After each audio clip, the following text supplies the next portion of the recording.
Hello everyone, welcome to my UPSC.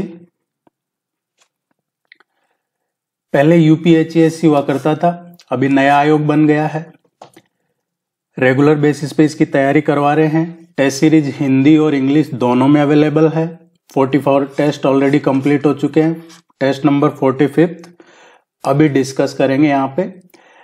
Test series के लिए website visit कर लीजिएगा या फिर इस नंबर पे कांटेक्ट करके भी टेस्ट सीरीज ज्वाइन कर सकते हैं। टेस्ट सीरीज में आपको आपके सिलेबस के कंप्लीट नोट्स मिल जाते हैं, प्रैक्टिस सेट मिल जाते हैं और उनका डिटेल सॉल्यूशन का पीडीएफ मिलता है और फिर रिवीजन टेस्ट करवाए जाएंगे। तो ये सब आपको मिल जाता है। इसी को अगर आप पढ़ते हैं और रिवाइज करते हैं तो इसके अलावा फिर आपको एग्जाम में कुछ ज्यादा करना नहीं है। Let's begin. Which one of the following was the newspaper of Annie Besant? इनमें से कौन सा न्यूज़पेपर एनी बिसेंट पब्लिश करती थी? एनी बिसेंट से संबंधित है, अखबार की बात हो रही है। कौन सा newspaper? New India. New India ये न्यूज़पेपर पब्लिश करती थी, एनी बिसेंट करती थी ये न्यूज़पेपर। और ये किससे संबंधित था? ये न्यूज़पेपर जो न्यू इंडिया है, उस टाइम पे जो स्ट्रगल कर रहे थे आजादी के लिए लोग, उससे संबंधित इसमें न्यूज स्प्रेड करती थी Annie Besant. It was a newspaper founded as a means of spreading news related to the struggle of Indian independence. तो आजादी से संबंधित जो उस टाइम पे लोगों का आंदोलन था वो सब कवर करती थी इसमें एनी बिसेंट। डी इसका करेक्ट आंसर है। The Samajwadi party, Swaraj party, the Swaraj party was organised by which of the following? Swaraj party की ये किसने ऑर्गेनाइज किया, इसको किसने फाउंड किया, किसने फॉर्म किया, किसने स्थापना की? इन सबका मतलब एक ही है। स्वराज पार्टी का क्वेश्चन एग्जाम में अक्सर पूछा जाता है। इसको किसने बनाया, किसने ऑर्गेनाइज किया, किसने फाउंड किया, किसने स्थापना की? देखिए, ये स्वराज पार्टी है, इसकी स्थापना हुई थी 1922 में, दिसंबर 1922 में। चित्तरंजन दास, नरसिम्हा चिंतामन केलकर और मोतीलाल नेहरू, इन्होंने इसकी स्थापना की थी। सीआर दास और मोतीलाल नेहरू ने। इसमें स्वराज पार्टी है, ये पहले इसको बनाया था, जब बनाया था कांग्रेस खिलाफत पार्टी, कांग्रेस खिलाफत पार्टी के नाम से बनाया था। और जब शुरू में बनाया था, जब ये कांग्रेस खिलाफत पार्टी के नाम से था, और इसके प्रेसिडेंट थे चित्तरंजन दास और मोतीलाल नेहरू इसके सेक्रेटरी थे, सचिव थे। ये पिछली बार पूछा गया था क्वेश्चन कि स्वराज पार्टी के अध्यक्ष, सचिव, इससे संबंधित। The non cooperation movement was abundant. देखिए, ये चीज मिस कर गए हम बताना कि ये जो टेस्ट है ये पूरा मॉडर्न हिस्ट्री बेस्ड है। जो हमारे सिलेबस में है मॉडर्न हिस्ट्री, उस पे बेस है ये पूरा टेस्ट। आपको फुल लेंथ टेस्ट करवाया जाता है, इसमें पूरे सिलेबस कवर किया जाता है। यूनिट वाइज टेस्ट करवाए जाते हैं, जिसमें यूनिट के अकॉर्डिंग टेस्ट होता है, और सब्जेक्ट वाइज टेस्ट, जैसे पिछला टेस्ट करंट अफेयर्स पे बेस्ड था, ये टेस्ट मॉडर्न हिस्ट्री पे बेस है। The non cooperation movement was abandon because which region? Non cooperation movement है, इसको अबंडन कर दिया गया था। किस वजह से नॉन कोऑपरेशन मूवमेंट को विड्रॉ कर लिया गया था, अबंडन कर लिया गया था, वापस ले लिया गया था, या ये नॉन कोऑपरेशन मूवमेंट आंदोलन समाप्त हो गया था? क्या वजह थी? नॉन कोऑपरेशन मूवमेंट ये विड्रॉ कर लिया गया था जो चौरी चौरा इंसिडेंट है उसके बाद से, चौरी चौरा इंसिडेंट के बाद से इसको विड्रॉ कर लिया गया था नेशन वाइज। क्योंकि जब चौरी चौरा हुआ उसके बाद में 12 फरवरी 1922 को जब महात्मा गांधी को अरेस्ट कर लिया गया, उसके बाद में फिर ये रुक गया था, और उसके बाद में उनको सेडिशन के केस में 6 साल की सजा भी सुनाई गई थी। लेकिन नॉन कोऑपरेशन मूवमेंट है, ये चौरी चौरा इंसिडेंट की वजह से यह अबंडन हो गया था, ये विड्रॉ कर लिया गया था। और ये सब चीजें, Chauri Chaura incident, non cooperation movement, ये सब हम डिटेल में बहुत अच्छे से पढ़ चुके हैं। मॉडर्न हिस्ट्री का कंप्लीट हो चुका है, सारे वीडियो मॉडर्न हिस्ट्री के चैनल पे अवेलेबल है, पहले डाले थे और अब उनका कंपाइलेशन करके वापस आप ही लोगों की डिमांड पे वापस से कंपाइल्ड करके पूरी मॉडर्न हिस्ट्री को वापस से अपलोड किया है। कुछ लोग क्या है उसमें वो डेट वगैरह को लेकर बोलते हैं कि ये अब ये बताया जा रहा है, लेकिन वो उनको पता नहीं है। जिन लोगों ने सब्सक्राइब नहीं कर रखा है और रैंडम कोई भी आके वीडियो देखते हैं तो फिर उनके मन में कंफ्यूजन रहता है, इसलिए सब्सक्राइब जरूर कर लिया कीजिए चैनल को, या वीडियो को लाइक कर दीजिए ताकि वो आपको नोटिफिकेशन टाइमली मिल जाता है और कोई चीज मिस नहीं होती है। तो ये सारे वीडियो ऑलरेडी अपलोड है, आप जरूर चेक कीजिएगा मॉडर्न हिस्ट्री के।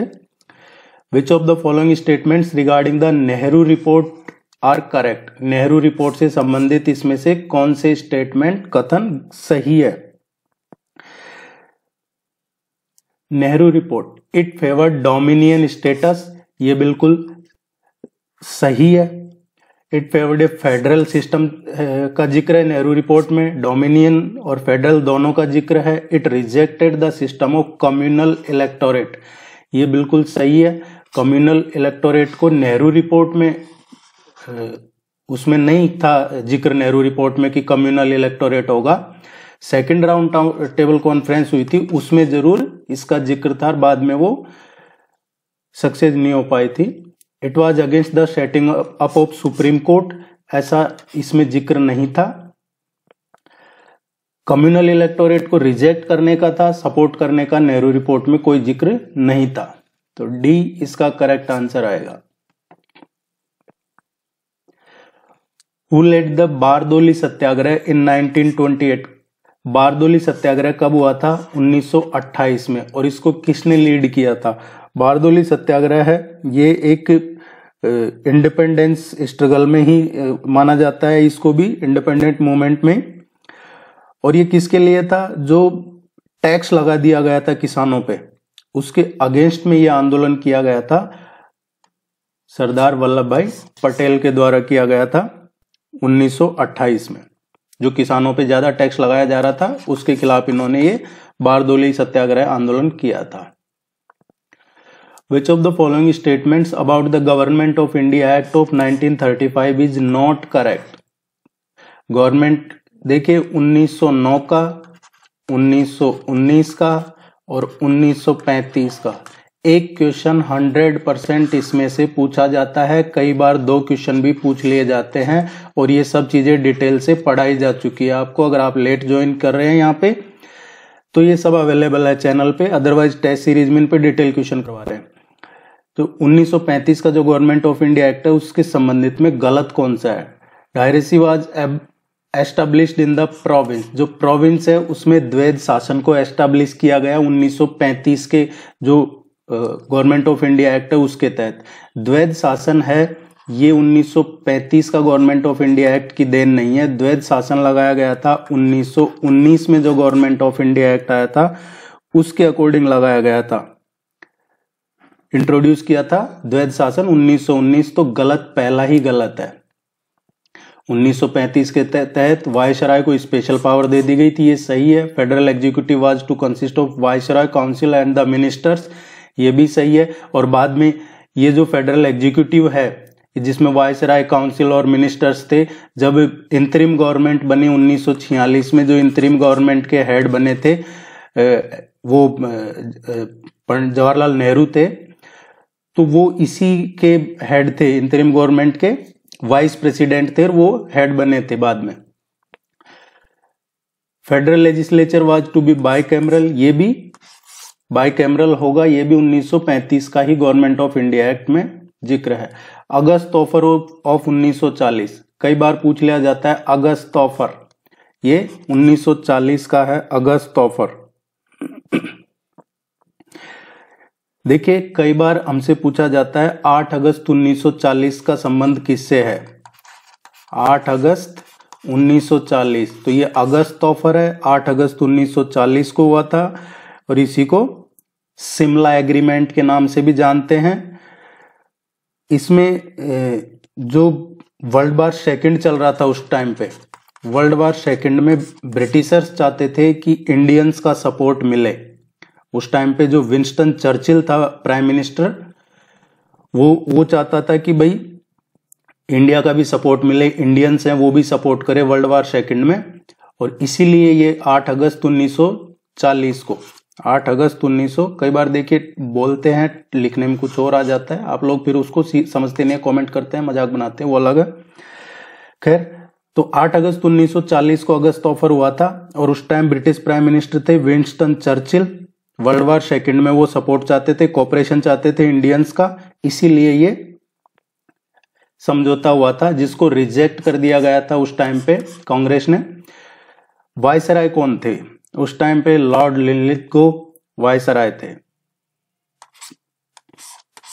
बी इसका करेक्ट आंसर आएगा। ये अगस्त ऑफर वायसराय लेके आए थे, बी इसका करेक्ट आंसर आएगा। देखिए, टेस्ट सीरीज के लिए इस नंबर पे कांटेक्ट कर लीजिएगा। टेस्ट सीरीज से आपकी रेगुलरिटी बनी रहती है, नोट्स वगैरह कंप्लीट मिल जाते हैं आपको इसमें। Among the following governor general repealed the vernacular press act of Lytton. तो देखिए, वर्नाकुलर प्रेस एक्ट, जिसको गैग एक्ट भी के नाम से भी पूछ लिया जाता है कई बार, गैग एक्ट, और ये किस पे लगाया था? मीडिया पे लगा दिया गया था। इसको मीडिया की आजादी बंद कर दी गई थी वर्नाकुलर प्रेस एक्ट से, और ये लेटन ने लगाया था। अब इसको किस गवर्नर जनरल ने रिपील किया था, खत्म किसने किया था? लॉर्ड रिपन ने। रिपन रहे हैं 1880 से और 1884 तक रिपन वायसराय थे, और इन्होंने ही इसको रिपील किया था 1800, जो ये 78 में लगाया गया था, और इस 14 मार्च 1878 को 14 मार्च 1878 को ये लगाया था जब लिटन थे वायसराय, और बाद में लॉर्ड रिपन ने इसको रिपील कर दिया था। लेकिन एक चीज इंटरेस्टिंग आपको इसमें ध्यान रखनी है कि ये जो लगाया गया था वर्नाकुलर प्रेस एक्ट, ये साउथ रीजन में नहीं था, जिसे हम आज साउथ इंडिया कहते हैं बोलने में, उस रीजन में नहीं लगाया गया था ये। What is the correct chronological order of the following viceroys? Correct chronological order क्या है इनमें से वायसराय का? बहुत अच्छे से डिटेल में पढ़ाए गए ये सब चीजें चैनल पे अवेलेबल है। Reading, Wellington, Irwin, Linlithgow. Reading रहे हैं 1921 से और 26 तक। वेलिंगटन कब तक रहे हैं? इरविन का देख लेते हैं।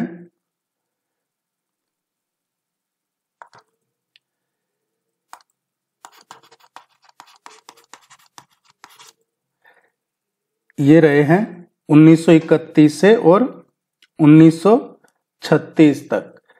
इरविन का रहा है 1926 से और 1931 तक। और लिनलिथगो कब तक रहे हैं? 1936 से और 1944 तक। तो ये क्रोनोलॉजिकल ऑर्डर रहा है इनका।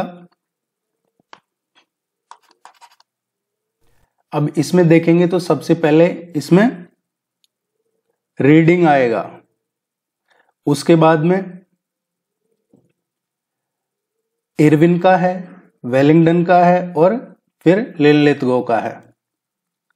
ये इसका करेक्ट आंसर आएगा। जो भी वायसराय रहे हैं इनका आप क्रोनोलॉजिकल ऑर्डर एक सही से उसको याद कर लीजिएगा। ये पूछ लिया जाता है कई बार हमारे एग्जाम में। जो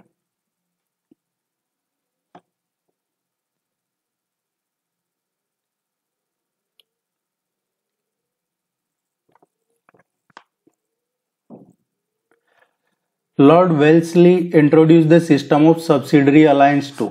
वेल्सली ने ये जो सिस्टम इंट्रोड्यूस किया था सब्सिडरी अलायंस, सहायक संधि का, ये किस लिए किया था? इसने ये system introduce to prevent the French influence in the Indian states. जो फ्रेंच इन्फ्लुएंस था उस टाइम पे इंडियन स्टेट्स पे, उससे प्रिवेंट करने के लिए ये सब्सिडरी अलायंस, सहायक संधि, ये इन्होंने किया था लॉर्ड वेल्सली ने। और ये कब किया गया था? ये 1798 में किया था, लेकिन ये आगे कई स्टेट्स को फिर इसमें इन्होंने अपने कब्जे में ले लिया था।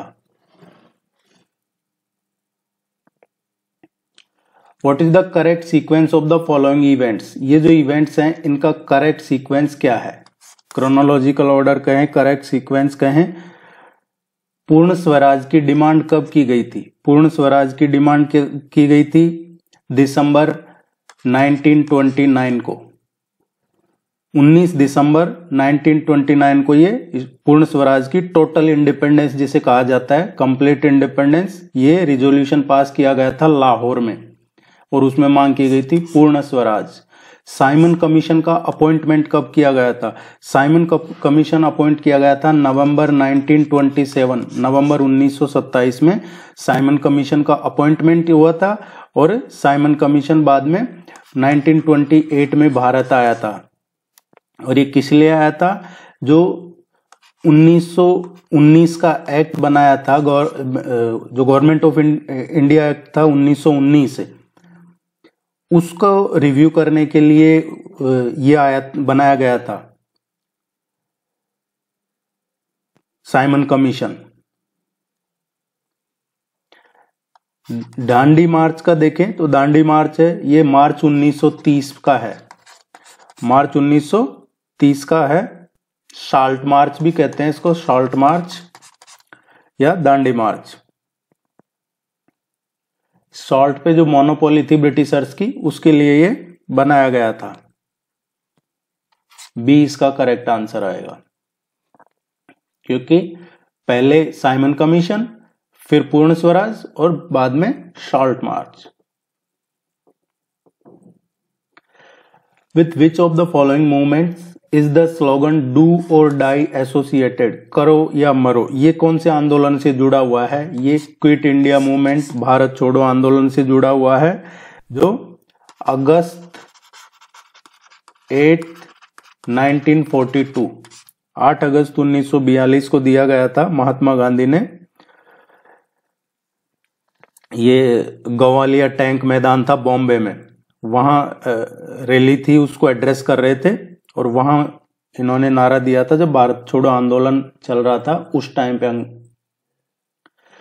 What was the ultimate objective of Mahatma Gandhi salt Satyagraha? जो सॉल्ट सत्याग्रह था उसका ऑब्जेक्टिव क्या था? अल्टीमेट ऑब्जेक्टिव क्या था? क्या ऑब्जेक्टिव था जिसकी वजह से उन्होंने ये सॉल्ट सत्याग्रह किया था गांधी जी ने? देखिए, इसका जो ऑब्जेक्टिव था ये था, जो सॉल्ट लॉ बनाए गए थे इनको रिपील करवाना चाहते थे कि ये कानून जो बनाए हैं नमक कानून, उसको खत्म किया जाए, और इसीलिए ही ये सॉल्ट सत्याग्रह शुरू किया गया था।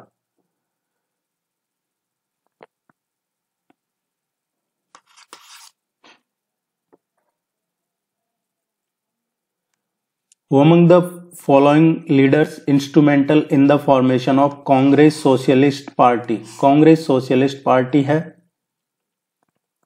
इसमें कौन से लीडर थे जिन्होंने ये फॉर्म की थी Congress socialist party?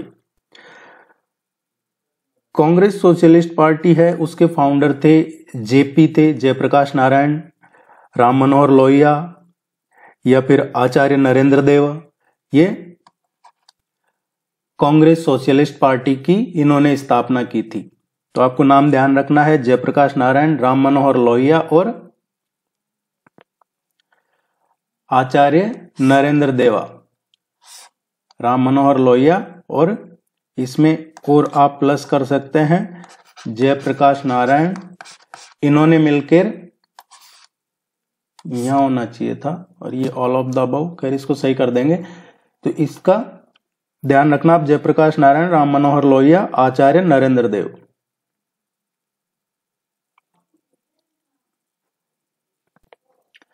The British Prime Minister who convened the first round table conference in London was? जब पहला राउंड टेबल कॉन्फ्रेंस हुआ लंदन में, तो कौन से ब्रिटिश प्राइम मिनिस्टर कौन थे उस टाइम पे जिन्होंने ये बुलाया था फर्स्ट राउंड टेबल कॉन्फ्रेंस? पहला round table conference convene by, उस टाइम पे लेबर गवर्नमेंट थी, लेबर पार्टी गवर्नमेंट, और रामसे मैकडोनाल्ड उस टाइम पे प्राइम मिनिस्टर थे। 12 नवंबर 1930 से और 19 जनवरी 1931 के बीच में ये लंदन में चला, ये पहला round table conference. Mahatma Gandhi participated in the second round table conference after. पहला जो राउंड टेबल कॉन्फ्रेंस हुआ उसमें पार्टिसिपेट नहीं किया गांधी ने, लेकिन दूसरा राउंड टेबल कॉन्फ्रेंस हुआ उसमें पार्टिसिपेट किया गया। पहला था उसमें पार्टिसिपेट क्यों नहीं किया था? पहले राउंड टेबल कॉन्फ्रेंस में पार्टिसिपेट इसलिए नहीं किया था क्योंकि उस टाइम पे सिविल डिसोबीडियंस मूवमेंट चल रहा था और बहुत सारे जो लीडर्स थे उनको जेल में डाला जा रहा था, गिरफ्तार किया जा रहा था, इसलिए पार्टिसिपेट नहीं किया था महात्मा गांधी ने। और सेकेंड राउंड टेबल कॉन्फ्रेंस में पार्टिसिपेट किया। क्यों किया? क्योंकि उस टाइम पे ये एग्रीमेंट हो गया था गांधी इरविन पैक्ट मार्च 1931 में। तो गांधी इरविन पैक्ट कब हुआ है? मार्च 1931 में हुआ था और इसके बाद में ही ये गांधी जी ने इसमें पार्टिसिपेट किया था सेकेंड राउंड टेबल कॉन्फ्रेंस में। और ये एक पॉलिटिकल एग्रीमेंट था गांधी और जो वायसराय ऑफ इंडिया थे उस टाइम लॉर्ड इरविन, उनके बीच में।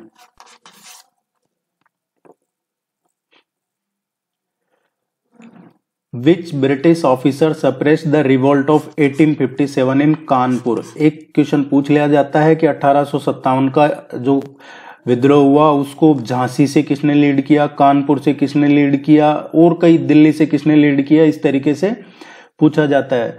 और ये डिटेल में बताया जा चुका है। इस नोट्स जैसे अभी इस क्वेश्चन का डिटेल सॉल्यूशन आपको देंगे तो उसमें तमाम जो भी इंपॉर्टेंट जगह है जहां से रिवोल्ट को लीड किया तो वो दे देते हैं हम क्वेश्चन के नीचे डिटेल में। और यही फायदा रहता है कि अगर ये क्वेश्चन नहीं आता है डायरेक्ट और इस टॉपिक से क्वेश्चन आता है तो आप उसको सही कर देते हैं। इसीलिए टेस्ट सीरीज का कहा जाता है आपको, ताकि आपको अच्छे से कवर हो जाए चीजें। कानपुर की बात है तो कानपुर से किसने सप्रेस किया? ये नहीं पूछा कि कानपुर में कौन लीड कर रहा था, इसको कानपुर में किसने खत्म किया? जो 1857 का आंदोलन चल रहा था उस टाइम पे वहां पे ब्रिटिश ऑफिसर्स थे कॉलिन कैंपबेल। कॉलिन कैंपबेल थे। और कानपुर से लीडर कौन थे? कानपुर से लीडर थे नाना साहब। नाना साहब लीड कर रहे थे कानपुर से। झांसी और ग्वालियर से कौन थे? झांसी और ग्वालियर में लक्ष्मीबाई और तात्या टोपे थे और उसको सप्रेस किसने किया था? ह्यूग रोज ने। बरेली से खान बहादुर खान थे और वहां पे भी ये जो कॉलिन कैंपबेल है इन्होंने सप्रेस किया था, खत्म किया था बरेली में भी। इलाहाबाद और बनारस में लियाकत अली थे और वहां पे ऑन सेल करके था एक ब्रिटिश ऑफिसर, उसने सप्रेस किया था। कानपुर का पूछा है, डी इसमें करेक्ट आंसर आएगा। Which of the following commission was appointed by the government to investigate the Jallianwala Bagh massacre? Jallianwala Bagh जो हत्याकांड हुआ उसको इन्वेस्टिगेट करने के लिए कौन सा कमीशन का गठन किया था, कौन सा कमीशन बनाया गया था? जलियांवाला जो हत्याकांड हुआ था ये इसके लिए 1919 में एक कमीशन बनाया गया था, हंटर कमीशन। कौन सा बनाया था? Hunter commission. लॉर्ड हंटर उसके चेयरमैन थे। डी इसका करेक्ट आंसर है। The civil disobedience movement was launched by Mahatma Gandhi in. तो जो सिविल डिसोबीडियंस मूवमेंट है ये गांधी जी ने कब लॉन्च किया था? सविनय अवज्ञा आंदोलन ये गांधी जी ने कब लॉन्च किया था? सिविल डिसोबीडियंस मूवमेंट है ये 12 मार्च 1930 को। इस सिविल डिसोबीडियंस मूवमेंट जो उस टाइम पे दांडी साल्ट मार्च चल रहा था और उसके बाद में ही ये 6 अप्रैल को जब डायरेक्ट एक्शन कैंपेन शुरू हुआ, टैक्स के खिलाफ नॉन वायलेंट प्रोटेस्ट शुरू किए गए, ब्रिटिशर्स की जो सॉल्ट मोनोपोली थी उसके खिलाफ, जब ये शुरू किया गया 1930 में। उम्मीद है ये आपको यूजफुल रहेगा। जिन्होंने टेस्ट सीरीज ज्वाइन कर रखी है आपके ईमेल पे ये भेज दिया जाएगा और जिन्होंने टेस्ट सीरीज ज्वाइन नहीं कर रखी है वो वेबसाइट विजिट कर सकते हैं। इस वेबसाइट से टेस्ट सीरीज ज्वाइन कर सकते हैं या फिर इस नंबर पे कांटेक्ट करके टेस्ट सीरीज ज्वाइन कर सकते हैं। टेस्ट सीरीज का लिंक वीडियो के नीचे डिस्क्रिप्शन में कमेंट सेक्शन में मिल जाएगा। वीडियो को लाइक करना, चैनल को सब्सक्राइब करके सपोर्ट जरूर करना। Thank you.